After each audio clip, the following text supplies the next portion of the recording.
इस वीडियो को लाइक करें, हमारे चैनल को सब्सक्राइब कर बेल आइकन ज़रूर प्रेस करें न्यू नोटिफिकेशन सबसे पहले पाने के लिए। मित्रों, दिग्विजय देश की आवाज़ में आपका बहुत बहुत स्वागत है। आज मेरे साथ हैं medical social activist doctor Naresh Chawla, जो कि मौलाना आज़ाद मेडिकल कॉलेज के एलुमनाई हैं और बहुत ही वोकल हैं। आज उनसे बहुत सारे मुद्दों पर मैं बात करने वाली हूँ। डॉक्टर चावला, आपका हमारे चैनल में बहुत बहुत स्वागत है। मैं डॉक्टर नरेश चावला हूँ। मैं दिल्ली में पिछले ऑलमोस्ट 38 साल से प्रैक्टिस कर रहा हूँ। मैंने मौलाना आज़ाद मेडिकल कॉलेज से ग्रेजुएशन किया, पोस्ट ग्रेजुएशन भी मौलाना आज़ाद मेडिकल कॉलेज से किया। उसके बाद मैंने DNB जो कि नेशनल बोर्ड ऑफ एग्जामिनेशंस करती है, और मैं फोकस्ड हूँ अपनी प्रैक्टिस में family medicine practice. Family medicine practice, या इसको आम जुबान में फैमिली फिजिशियन की प्रैक्टिस या जनरल प्रैक्टिशनर की प्रैक्टिस कहा जाएगा, क्योंकि हमारा ये मानना है कि हर पेशेंट को वो किसी भी मर्ज का हो, उसको अपने एक फैमिली डॉक्टर के पास जाना चाहिए, जिसको उसके बारे में, उसके परिवार के दूसरे लोगों के बारे में, परिवार के हर सदस्य के बारे में और परिवार के हर सदस्य की हर किस्म की बीमारी के बारे में ज्ञान होता है। तो ये कंसेप्ट सिर्फ हमारे हिंदुस्तान में थोड़ी कम चलती है। All over the world, even in the developed America, Europe, Australia, everywhere, जो डॉक्टरी दुनिया का जो एक फ्रंट है, वो हमेशा फैमिली मेडिसिन या जनरल प्रैक्टिशनर या फैमिली फिजिशियन होना चाहिए। उससे फ़ायदा क्या होगा?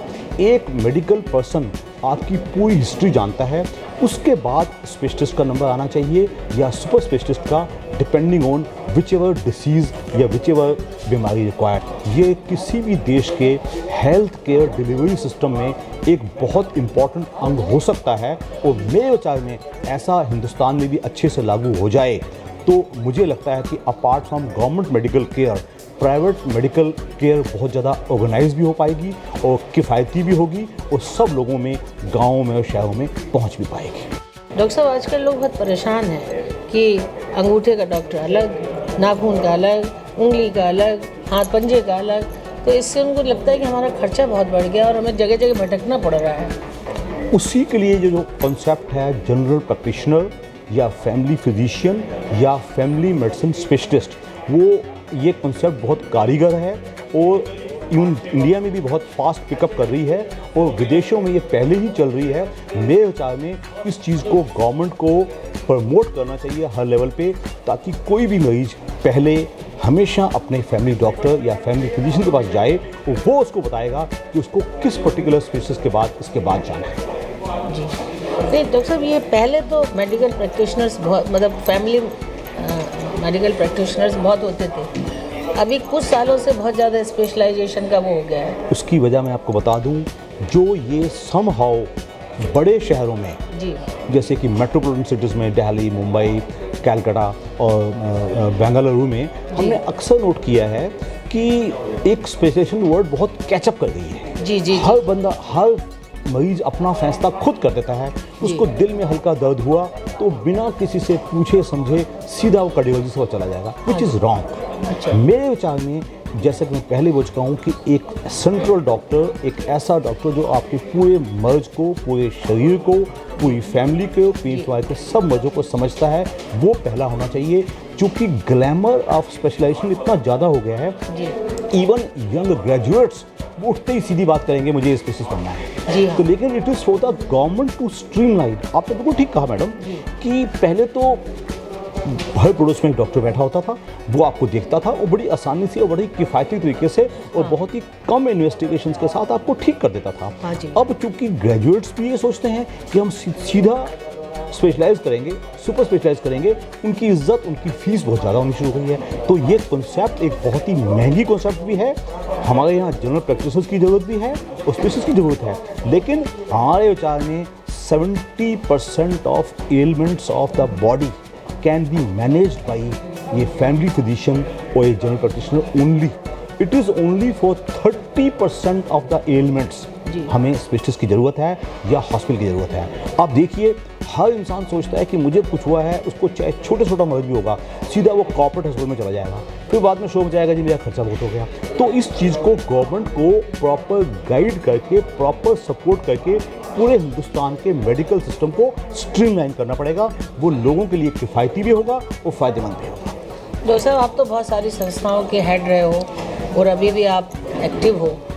क्या आपको ऐसा लगता है कि मेडिकल की दुनिया को भी एक बार कुछ नए सिरे से शेप करने की ज़रूरत है? क्योंकि हमारा देश है गरीब और स्पेशलाइजेशन को लोग अफोर्ड नहीं कर पा रहे हैं। दोबारा वही कहूँगा, आधी गलती सरकार की है, आधी गलती जनता की अपनी है। जी।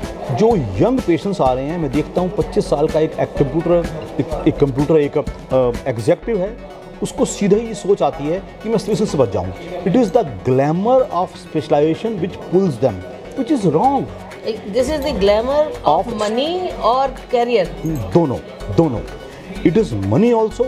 ही says I am paid by my company, I should go to a specialist straight down. Even in developed western world, the concept is family physician or a GP first. It is in our own India, the people run to a specialist of their own choice. They pay more for consultation, they pay more for investigations, they pay more for hospitalization, and then they quit. Government has to step in. I repeat my words. Government has to step in to promote the general practitioner, the family medicine specialist और family physician वो central coordinator बने और बाकी उसके बाद जो refer करे, ऐसा सिस्टम बना दिया जाए कि कोई सीधा स्पेशलिस्ट से बात जाने की सोचे ही ना। I know lots of things. हल्का चक्कर आया है, he will go to 4 specialists in a corporate hospital. एक उसको स्पाइन वाला भी देख रहा है, एक उसको ब्लड प्रेशर वाला भी देख रहा है, एक उसको कान वाला भी देख रहा है। He ends up paying thousands for investigations. MRI भी हो गया, then he creeps. If he goes to his general practitioner who understands, तो ये रात को सोया ठीक नहीं था, इसका स्लीप पोस्चर खराब हो गया था, इसको थोड़ा सा स्टिफनेस है, इसको हल्का दवा दिया जाए, इसको रिलैक्सेशन कहा जाए, next is all right with little money. So this thing has to be properly inculcated. आपने एक शब्द कहा कि पूरा बदलने की ज़रूरत है। Medicine is one thing which is on going. मरीज आज भी थे, कल भी थे, परसों भी होंगे। लेकिन मेरे विचार में अगर if only government promotes family medicine, उसके ज़्यादा लोग मार्केट में आएंगे, उसके ज़्यादा लोग पहले लोगों को देखेंगे, उससे अपने आप ये सिस्टम डेवलप हो जाएगा। डॉक्टर साहब, अभी आपकी तरह के फैमिली प्रैक्टिशनर्स कितने होंगे दिल्ली में? मेरे विचार में दिल्ली में आज भी 60 to 70% जो तादाद है वो आज भी फैमिली मेडिसिन वाले हैं, but they are somehow degraded, demoralized because the glamour of specialization is too much. So they feel bad. So हमें उनको ग्लैमराइज करना है, उनके लॉट को उठाना है, उनके लॉट को फैसिलिटीज़ देनी है, उनके लॉट के बड़े क्लिनिक्स बनवाने हैं ताकि वो अच्छी सेवाएं दे पाएँ किफ़ायती दामों पर। डॉक्टर साहब, ये क्या मार्केटिंग ग्लैमर है स्पेशलाइजेशन का? उसका एक ही जवाब है मेरा, it is not a marketing glamour, it is एक ग्रेजुएट बनता है तो उसके मन में एक भावना है कि अगर मैं स्पेशलिस्ट बनूंगा तो आई गेट बिगर फीस, अगर मैं सुपरस्पेशलिस्ट बनूंगा तो I get bigger fees. Same way is for the patient says no, I will go straight to a specialist which is wrong. Yes, उसको हमें ज़रूरत है। गवर्नमेंट पिछले कुछ टाइम से इस मामले में बड़ी बुरी तरह फेल हो रही है। They are not doing anything, they are doing the market forces to decide everything. जी, एक बच्चा आज फैमिली मेडिसिन कहता है नो मुझे नहीं करनी। क्यों नहीं करनी? कहता है यार वो बनूंगा, उसका सीधा पैसा ज़्यादा मिलेगा मुझे। तो इस चीज़ में अगर हम सेम चीज़ की अच्छी फैसिलिटीज़ प्रोवाइड करेंगे, उनके लॉट में ग्लैमर आएगा तो people will come back to it. और let me inform you madam कि ये चीज़ कुछ चीज़ पिकअप कर भी रही है, लेकिन ये जो हमारी पर्टिकुलरली जो DNB फैमिली मेडिसिन वाले लोग हैं, उन्होंने अपना एक एसोसिएशन बनाई है, वो ऑल ओवर इंडिया इस चीज़ को अच्छा प्रमोट कर रहे हैं। लेकिन इसी प्रमोशन में अगर गवर्नमेंट शामिल हो जाए पॉलिसी वाइज, तो मेरे हिसाब से अगले 4-5-6 सालों में देश की पूरी प्राइवेट हेल्थ डिलीवरी सिस्टम को रीऑर्गेनाइज किया जा सकता है। जी, अरे डॉक्टर साहब, एक चीज़ बताइए, कई बार लोग कहते हैं कि DNB में मुश्किल से एडमिशन मिलता है लेकिन पास जल्दी हो जाते हैं। लेट मी इन्फॉर्म यू, जो DNB है वो 3 किस्म की होती है। एक होती है इमीडिएटली आफ्टर MBBS, वो कहलाती है पोस्ट ग्रेजुएट वाली। तो दूसरी होती है post doctoral.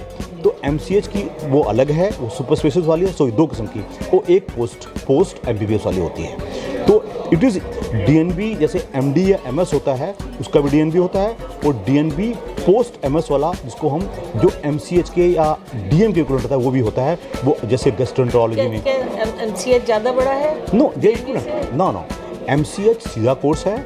DNB in any of the specialities, चाहे गैस्ट्रोएंटरोलॉजी में, चाहे यूरोलॉजी में, चाहे न्यूरोलॉजी में DNB अलग चलता है, और MCH और DM अलग चलता है। सो 2 किस्म के हो गए, एक MS के बराबर वाला, एक पोस्ट ग्रेजुएट और एक पोस्ट डॉक्टरल बराबर कहलाएगा। तो MCH का इक्विवेलेंट भी DNB है, और MS और MD का इक्विवेलेंट भी DNB है। दोनों अलग अलग हैं, दोनों अलग अलग हैं, पोस्ट डॉक्टरल या पोस्ट ग्रेजुएट। डॉक्टर साहब, आपको पढ़े हुए कई साल हो गए, अभी तक आप बिल्कुल ताज़े कैसे हैं नई टेक्नोलॉजी के साथ?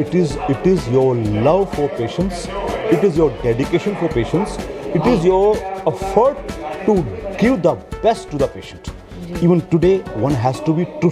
आज भी जो पेशेंट डॉक्टर का एक ट्रस्ट थोड़ा टूटा हुआ है, उसको रिस्टोर करते हुए, if you are close to your patient, you give your best to the patient, you'll have good sentiments with them, you have good relations with them, and at the same time you'll be able to do good diagnosis. Obviously लालच का हल्का element तो रहता ही है, लेकिन उस चीज़ को हमें कम से कम रखना चाहिए। हमारे पेशेंट डॉक्टर का रिलेशन जो थोड़ा सा एक ट्रस्ट पिछले कुछ टाइम में कम हो गया है, हमें उसको रिस्टोर करना भी है, वो हम कर भी हैं। अभी लोगों के मन में, आम जनता के मन में ये बैठ गया है कि डॉक्टर को तो अपनी फीस से मतलब है। ऐसा देखो, दुखिए सुने, जो कमर्शियल एस्पेक्ट है, जो हिंदुस्तान की वैल्यूज़ आज के 5 डिकेड या 60 डिकेड के बाद जो फ्रीडम फाइटर के बाद थे, उसके बाद वैल्यूज़ बहुत बदल गई हैं। इसको हम सबको स्वीकार करना पड़ेगा, और एट द सेम टाइम वो वैल्यूज़ मेडिसिन में भी क्रीप हुई हैं। कमर्शियलिज्म आया है, लेकिन आज भी मैं खुलेआम ऐलान करूँगा, आपकी दिग्विजय चैनल जो आप अच्छा चैनल है आपका, मैं स्पष्ट करूँगा कि आज भी ऐसे अच्छे डॉक्टर लाखों की तादाद में हैं। हम कहेंगे ब्लैक शीप हर प्रोफेशन में होते हैं, लेकिन अच्छी डॉक्टरी करने वाले लोग आज भी बहुत ज़्यादा हैं। उनको पहचानने की ज़रूरत है, उनको प्रमोट करने की ज़रूरत है, और मुझे पूरा विश्वास है कि ऐसा करने से हम उस विश्वास को भी दोबारा कायम करेंगे और किफ़ायती और विश्वसनीय डॉक्टरी दोबारा कर पाएंगे। डॉक्टर साहब, कोरोना काल में क्या रहा परफॉर्मेंस डॉक्टर्स का? आप सोच के देखिए, जो सिंगल डॉक्टर क्लिनिक्स थे काफ़ी टाइम बंद रहे। जैसे ही लॉकडाउन खुला, हमने अपने सिंगल डॉक्टर क्लिनिक्स को, जो कि छोटी दुकान या छोटा क्लिनिक खोल के बैठे हैं, लोगों ने कहा भाई मैं तो आपके पास आता था, आप क्लिनिक बंद कर देंगे तो मुझे गाइड कौन करेगा। तो हमने अपनी कोशिशों से काफ़ी सिंगल डॉक्टर्स को ऑल ओवर दिल्ली खुलवाए, उनकी सेवाओं को शुरू करवाया और बाकायदा लोगों को गाइड किया है। ओबियसली बीच में आप जानते हैं टिल नवंबर तक कोरोना का दिल्ली में, जहाँ तक मैं दिल्ली की बात करूँगा, बहुत बुरा हाल था। लेकिन अब तो आप जानते ही हैं, एक डर सा बना हुआ है। लेकिन एट द सेम टाइम इस टाइम सक्रिय केसेस सिर्फ 1.5 लाख हैं all over India. 3 states Kerala, Punjab and Maharashtra, उसमें केस उभर रहे हैं। 3 स्ट्रेन्स जो कि अर्जेंटीना, इंग्लैंड और साउथ अफ्रीका में नई ईजाद हुई हैं, उसके कुछ लोग दिल्ली में भी डायग्नोज हुए हैं, हिंदुस्तान में डायग्नोज हुए हैं। तो हमें अपनी प्रिकॉशंस नहीं छोड़नी चाहिए।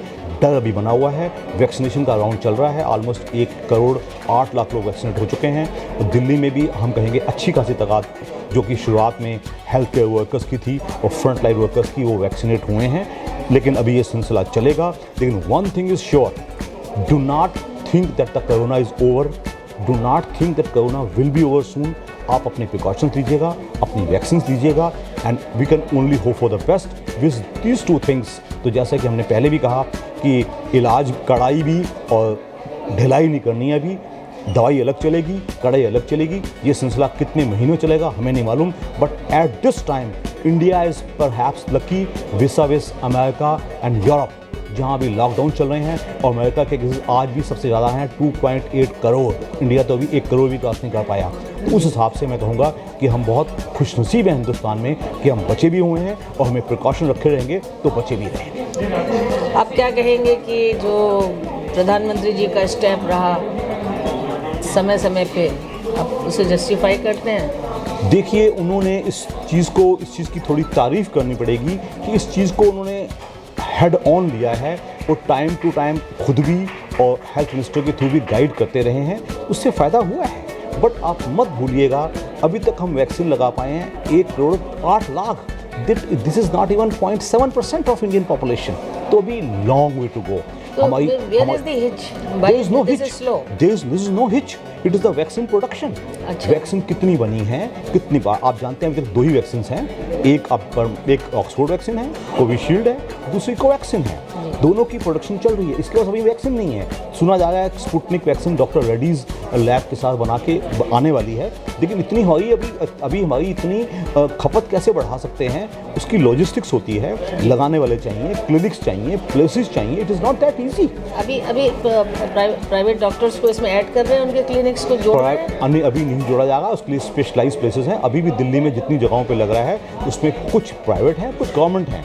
काम सुचारू है, ठीक चल रहा है। प्लस अभी तक उन्होंने जो आजकल जो कोविन पोर्टल है, वो भी फ्रीज किया हुआ है। तो कुछ लोग जो छूट गए हैं रजिस्ट्रेशन से, उनको शायद माना जा रहा है कि इस हफ्ते के अंत पे दोबारा रजिस्ट्रेशन शुरू होगा। तो अभी हमें वैक्सीनेशन के फ्रंट पे we have a long way to go. Their target is 30 crore in 6 months and we have given only 1 lakh. we have given 1 crore and 8 lakhs till yesterday. Sorry, हाँ, 1 करोड़। तो देखिए, इसके लिए बहुत ही ऑन गोइंग प्रोग्राम है, इसको लगाना भी पड़ेगा, लोगों को भी कोऑपरेट करना पड़ेगा, और अब जो अथॉरिटीज़ हैं उसको इनको अच्छे से लगाना पड़ेगा।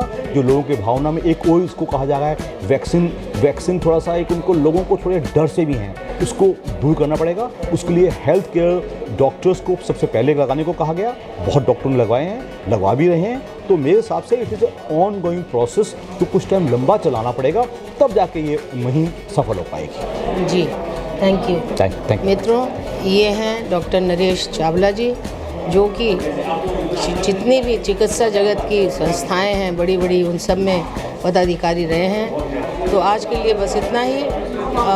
कैमरामैन सुनील गौतम के साथ मधु श्रीवास्तव का नमस्कार। डॉक्टर चावला, नमस्कार।